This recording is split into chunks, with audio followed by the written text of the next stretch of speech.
Hello everyone and welcome back to my channel Easy English Literature. Our today's topic is Anglo-Saxon period. So before we start, please subscribe to my channel and hit the bell icon. So the Anglo-Saxon period was from 450 AD to 1066 AD. Okay. Initially, Britain did not existed. ठीक है, सबसे पहले एक piece of land था जहाँ पे 55 BC से जो नेटिव्स रह रहे थे उन्हें हम बोलते हैं ब्रिटॉन्स, और वो वहाँ रहे 410 AD तक. मतलब 410 AD तक this piece of land was occupied by some people and they were called Britons, और इससे नाम आया Britain. In 410 AD, Germanic group invaded Britons. ठीक है, 410 AD में एक जर्मनिक ग्रुप ने ब्रिटॉन्स को इन्वेड किया. अब इन जर्मनिक ग्रुप में 3 ट्राइब्स थे. 3 tribes invaded Britain and started living with Britons. जो 3 ट्राइब्स थे इन्होंने ब्रिटॉन्स को इन्वेड किया और उनके साथ रहने लगे. ये 3 ट्राइब्स कौन थे? Angles, Saxons and Jutes. Okay, तो the Jutes were very less in numbers, ये बहुत कम थे, और जो डोमिनेटिंग थे वो थे एंगल्स. तो एंगल्स से नाम आया England. Angle plus land is equals to England. तो ब्रिटॉन्स से नाम आया ब्रिटेन एंड एंगल्स से नाम आया England. Britons kind of Christianity follow कर रहे थे. मतलब वो पूरी तरीके से क्रिश्चियन नहीं थे, बट हाँ उसके कुछ रूल्स या ड्यूटीज़ वो फॉलो करते थे क्रिश्चियनिटी के. और जो एंग्लो सैक्सन्स थे दे वर पेगन्स. पेगन्स मीन्स जो गॉड को नहीं मानते हैं. ठीक है, तो एंग्लो सैक्सन्स जब ब्रिटॉन्स के साथ आए तो उन्होंने कुछ हद तक ब्रिटॉन्स को भी डोमिनेट किया. तो इसलिए यहाँ एंग्लो सैक्सन पीरियड में हमें हीरोइक पोइट्रीज भी देखने को मिलती हैं. ठीक है, तो this Anglo Saxon period was called old English literature. Now ये ओल्ड इंग्लिश लिटरेचर की जो लैंग्वेज है ओल्ड इंग्लिश, ये हमें कहाँ से मिली? तो this language was a mixture of the language spoken by Britons and these Germanic tribes. ठीक है, ब्रिटॉन्स की लैंग्वेज और ये 3 जर्मनिक ट्राइब्स की लैंग्वेज को मिक्स करके हमें लैंग्वेज मिली ओल्ड इंग्लिश लैंग्वेज. अब ब्रिटॉन्स की लैंग्वेज में थोड़ा क्रिश्चियनिटी था, और जर्मनिक ट्राइब्स की जो लैंग्वेज थी यानी जो एंग्लो सैक्सन्स थे इनमें थोड़ा सा पेगनिज्म था. मतलब यहाँ पे हमें रिलीजियस चीज़ें भी मिली और हीरोइक चीज़ें भी मिली. अब during 5th century Saint Augustine नाम के व्यक्ति थे जिन्होंने पूरे यूरोप में क्रिश्चियनिटी को फैलाया. मतलब वो पूरे यूरोप में लोगों को क्रिश्चियनिटी को फॉलो करने के लिए बोल रहे थे, सेंट ऑगस्टीन. तो उसका इम्पैक्ट यहाँ पर भी आया, इंग्लैंड में भी आया, और इसलिए यहाँ पे रिलीजियस और क्रिश्चियनिटी जो है वो धीरे धीरे डेवलप हुआ, और क्रिश्चियनिटी के डेवलप होने के साथ साथ प्रोज डेवलप हुआ. ठीक है, तो ये है कि अब यहाँ पे जो लोग हैं वो क्रिश्चियनिटी को फॉलो करने लग गए थे. जो मेजॉरिटी थी वो क्रिश्चियन लोगों की हो गई थी क्योंकि लोगों ने इस रिलीजन को एक्सेप्ट कर लिया था. ड्यूरिंग दिस टाइम कई सारे इन्वेजन्स हुए, और सबसे इम्पॉर्टेंट या नोन इन्वेजन जो है वो है विकिंग सेटलमेंट्स. विकिंग्स एक ग्रुप ऑफ पीपल था जिन्होंने यहाँ इन्वेड किया, और वी कैन से कि they were very torturous people and they were very cruel people. ठीक है, तो उन्होंने इतना कुछ सब बर्बाद कर दिया था कि लोगों के पास अब लिटरेचर के बारे में सोचने का टाइम ही नहीं था. They were all involved in their own miseries. And there was no printing press, और कोई प्रिंटिंग प्रेस भी नहीं थी. And major works lost due to oral transmission. अब क्योंकि प्रिंटिंग प्रेस नहीं थी तो ओरल ट्रांसमिशन की वजह से काफ़ी सारा इम्पॉर्टेंट वर्क जो है वो हमने खो दिया. तो इस वजह से जो एंग्लो सैक्सन पीरियड है या जो ओल्ड इंग्लिश लिटरेचर है वो लिटरेरी इतना डेवलप्ड पीरियड नहीं था. इसके 3 रीजंस हैं. एक तो ये जो इन्वेजन हुआ, विकिंग सेटलमेंट जो पीरियड था, एक वहाँ पे प्रिंटिंग प्रेस नहीं थी, एंड बिकॉज प्रिंटिंग प्रेस नहीं थी तो we lost are work are or major works due to oral transmission. Poems conveyed orally and later on they started writing it. Valued member of Anglo-Saxon society was a poet or scop. Anglo section society का जो एक बहुत ही ज़्यादा valued member हुआ करता था वो हुआ करता था पोएट. पोएट को बहुत ज़्यादा इंपॉर्टेंस देते थे ये लोग, और पोएट को उस टाइम पे हम बोलते थे स्कॉप. स्कॉप क्या करता था? Discusses social and cultural values in his work and maintains person's reputation through song after his or her death. Okay, तो स्कॉप जो है वो उस टाइम की जो सोशल और कल्चरल वैल्यूज़ हैं उसको डिस्कस करता था अपनी पोइट्री में, एज वेल एज जब किसी पर्सन की डेथ हो जाती थी तो उसकी डेथ के बाद वो उसके ऑनर में या उसने जो अचीव किया है अपनी लाइफ में उसके बारे में सॉन्ग्स गाता था. उसकी डेथ के बाद वो हाईलाइट करता था उसकी लाइफ को, तो उस पर्सन की जो रेपुटेशन है वो मेंटेन करता था after his or her death. ये now important features of the poetry of the Old English period or the Anglo-Saxon period. First is सेसोरा. उनकी पोइट्री में या तो सेसोरा होता था. सेसोरा मीन्स क्या होता है कि किसी एक लाइन के बीच में हम कोई ब्रेक दे देते हैं, break in middle of line. For example, if I write Johnny Johnny, give some space and then write yes papa, तो ये जो लाइन हो जाएगी ये हो जाएगी सेसोरा. जॉनी जॉनी यस पापा एक साथ ना लिख के मैं जॉनी जॉनी और यस पापा के बीच में अगर स्पेस दे देती हूँ तो that is caesura. Then they use to use alliterative verse and kenning was also used. Kenning क्या है? किसी भी चीज़ को समझाने के लिए जब हम कंपाउंड वर्ड्स को यूज़ करते हैं. फॉर एग्ज़ाम्पल, हम ह्यूमन बीइंग न बोल के या पीपल ना बोल के बोन हाउस बोलें तो वो हो जाएगा कैनिंग. बोन हाउस क्या? बोन हाउस मीन्स हड्डियों का घर, दैट इज़ ह्यूमन बीइंग. तो kenning is compound words to denote someone या समथिंग. एंड 4 स्ट्रॉन्ग स्ट्रेसेस, और इनकी पोइट्री में 4 स्ट्रॉन्ग स्ट्रेसेस हुआ करते थे. तो कभी भी नेट या सेट में अगर किसी भी ओल्ड इंग्लिश लिटरेचर की पोइट्री को देकर या एंग्लो सैक्सन पीरियड की पोइट्री को देकर आपको पूछें कि इस पोइट्री में क्या फीचर्स थे, तो उस पोइट्री में या तो सेसोरा होगा या एलिट्रेटिव वर्स होगा या कैनिंग होगा या 4 स्ट्रॉन्ग स्ट्रेसेस होगा. बस यही फीचर्स हुआ करते थे उस टाइम पे. Now we come to kinds of poetry. तो ओल्ड इंग्लिश लिटरेचर में 3 टाइप्स की पोइट्री होती हैं: heroic poetry, lyric and religious poetry. Heroic poetry क्यों? क्योंकि वहाँ पे जर्मनिक ट्राइब था जो अपने हीरोज़ का और लेजेंड्स के बारे में बताता था, तो इसलिए हमारे पास है हीरोइक पोइट्री. फिर है हमारे पास लिरिक्स और रिलीजियस पोइट्री, क्योंकि वहाँ पे क्रिश्चियनिटी भी थी ड्यूरिंग सेंट ऑगस्टीन, तो रिलीजियस पोइट्री भी थी. और उस टाइम पे जो क्रॉस का इमेज था वो बहुत डोमिनेंट था रिलीजियस पोइट्री में. ओके, तो जो हीरोइक पोइट्री है इसमें सबसे पहले हमारे पास है बियोवुल्फ. बियोवुल्फ का जब हमें मैन्यूस्क्रिप्ट मिला उस पर ना ही कोई टाइटल था और ना ही कोई ऑथर का नाम था, तो we don't know the original author and the original title of the poem Beowulf. हम इसे बियोवुल्फ बोलते हैं only because the central character of the poem is Beowulf. Now the story takes place in Denmark या the poem takes place in Denmark, और Denmark का एक king है Hrothgar. ठीक है, takes place in Denmark and the king of Denmark is Hrothgar. Hrothgar के kingdom में एक बहुत बड़ा हॉल है जहाँ पे लोग आते हैं और मीट करते हैं. तो वहाँ पे कुछ मॉन्स्टर्स भी आने लगे हैं और उन्हें परेशान करने लगे हैं. At that time Beowulf a warrior वो डिफीट करता है एक मॉन्स्टर ग्रैंडल को जो उस हॉल में आया करता था.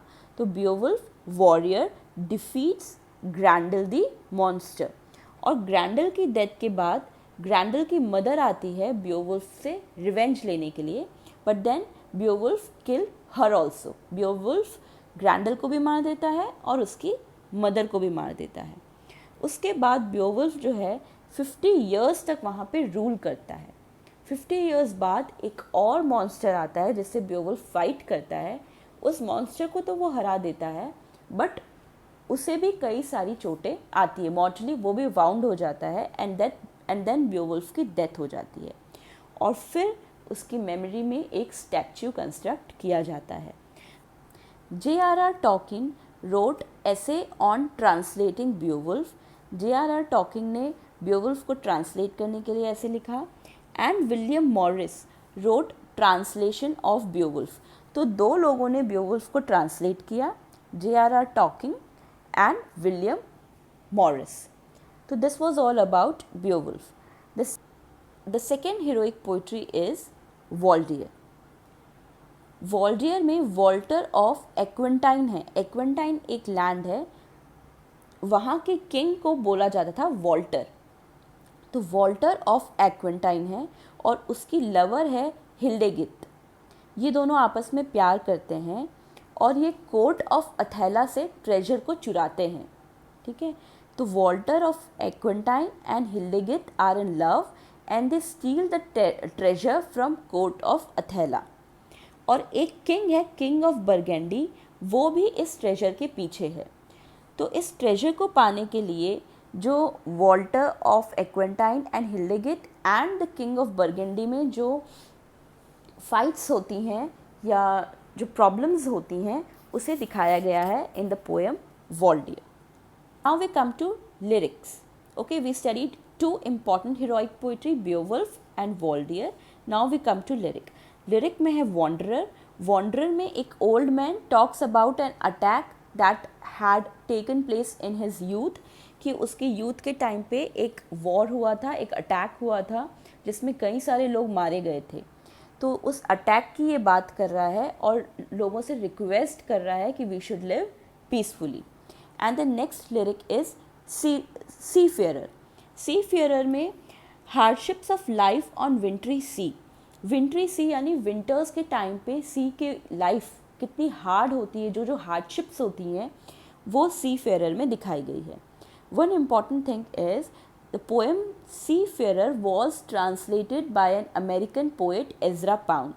अमेरिकन पोएट एजरा पाउंड ने इस पोएम को ट्रांसलेट किया था, सी फेयरर को।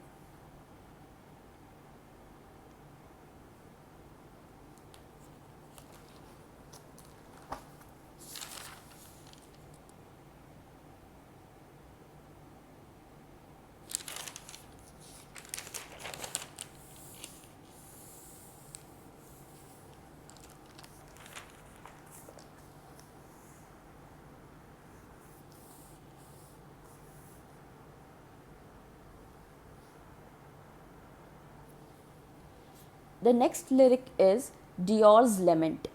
Dior's Lament है, singer lost his lord's favor, others sorrow this will pass. Dior's Lament में एक सिंगर है जिसे अपने लॉर्ड्स का फेवर मिलना ख़त्म हो गया है, मतलब उसके लॉर्ड ने उसे रिजेक्ट कर दिया है, तो वो बहुत ही ज़्यादा हर्ट है। मगर जब वो दूसरों के सॉरोज़ को देखता है तो उसे लगता है कि मेरा सॉरो तो बहुत छोटा है, और उसे लगता है कि ये भी टाइम के साथ पास हो जाएगा और कभी ना कभी मेरे लॉर्ड मुझे वापस एक्सेप्ट कर लेंगे। This was in Deor's lament. The next lyric is husband's message. Husband's message में एक हस्बैंड है जो अपनी वाइफ को छोड़ के वॉर के लिए चला गया है, और वॉर ख़त्म होने के बाद ये अपनी पोएम जो है एक वुड के ऊपर कार्व करता है अपनी वाइफ के लिए। तो बेसिकली ये एक लव लिरिक भी हो है। तो husband's message, husband leave wife for a war and after war carved message on wood. This was husband's message. Now we come to religious poetry. जब हम रिलीजियस पोइट्री के बारे में बात करते हैं तो 3 इम्पॉर्टेंट पोइट्स हैं इस टाइम के ओल्ड इंग्लिश लिटरेचर के। First is Caedmon, second is Bede and third is Cynewulf. Caedmon जो है ये फर्स्ट इंग्लिश पोएट है ऑफ एंग्लो सैक्सन पीरियड, और केडमैन को एंग्लो सैक्सन मिल्टन भी बोलते हैं। वाई? बिकॉज इसने अपनी सारी पोएम्स जो हैं वो गॉड को ऑनर करने के लिए लिखी। ठीक है, जैसे मिल्टन भी गॉड के लिए लिखते थे, केडमैन ने भी अपनी सारी पोएम्स गॉड के लिए लिखी। Why Caedmon wrote his each and every poem for on God? The reason is कि केडमैन जो है ये अच्छे से सिंग नहीं कर पाते थे, अच्छे से बोल नहीं पाते थे, और उस टाइम पे एक ट्रेडिशन हुआ करता था कि कई सारे लोग ग्रुप में बैठते थे और एक दूसरे को हार्प पास करते थे। हार्प एक म्यूज़िकल इंस्ट्रूमेंट है, वो एक दूसरे को पास करते थे और जिसके पास भी हार्प आता था वो कोई ना कोई सिंगिंग करता था। बट केडमन को कोई हार्प नहीं देता था। द रीज़न वॉज कि ना वो अच्छे से सिंग कर पाते थे, ना वो अच्छे से बोल पाते थे। तो एक दिन रात में उनके ड्रीम में गॉड आए और he give him the miraculous power. ठीक है, गॉड ने उन्हें कुछ मिरेक्युलस पावर दिए और मॉर्निंग में जब वो उठे तब उन्होंने देखा कि वो अच्छे से गा पा रहे हैं, अच्छे से बोल पा रहे हैं, इसलिए उन्होंने अपनी सारी पोएम्स जो हैं वो गॉड को ऑनर करी। तो केडमन्स हिम जो है वो लिखा गया है in the honour of God और केडमन फर्स्ट पोएट था। But then also we have only one poetry, एक ही नाम हमें मालूम है, that is Caedmon's hymn. Now we come to the next poet, that is Bede. Bede wrote Ecclesiastical History of English People. Here he gave the development of Christianity in England. इस poem में इसने दिखाया कि how Christianity developed in England. This poem was written in Latin and was later translated into Old English by King Alfred. ये poem पहले Latin में लिखी गई थी और बाद में किंग एल्फ्रेड ने इसे ओल्ड इंग्लिश में लिखा. And he also gave us the account of the life of केडमन. केडमन की लाइफ के बारे में भी हमें बेड ने ही बताया है. The third important poet is Cynewulf. Cynewulf जो है वो रिलीजियस कॉम्पोजिशन करते थे. एक और बहुत इम्पॉर्टेंट पोएम है इस एरा की, that is dream of the rood. Dream of the rood. Rood मतलब होता है क्रॉस. ठीक है, ये एक क्रिश्चियन पोएम है और बहुत ज़्यादा इम्पॉर्टेंट है. यहाँ पे in dream narrator is speaking to a cross. इस पोएम में जो नेरेटर है वो अपने सपने में एक क्रॉस से बात करता है और ये पोएम डिवाइडेड है 3 सेक्शंस में. फर्स्ट सेक्शन में ये talks about vision of cross. First section में ये क्रॉस के विजन के बारे में बात करता है. सेकेंड सेक्शन में cross shares account of Jesus death. Cross जो है जीसस के डेथ के बारे में बात करता है. और थर्ड सेक्शन में authors reflection about cross. Authors जो है, जो ये ऑथर है वो क्रॉस के बारे में रिफ्लेक्ट करता है, क्रॉस के बारे में हमें बताता है. तो ये ड्रीम ऑफ रूड जो है ये एक पोएम है about where the narrator is talking to a cross.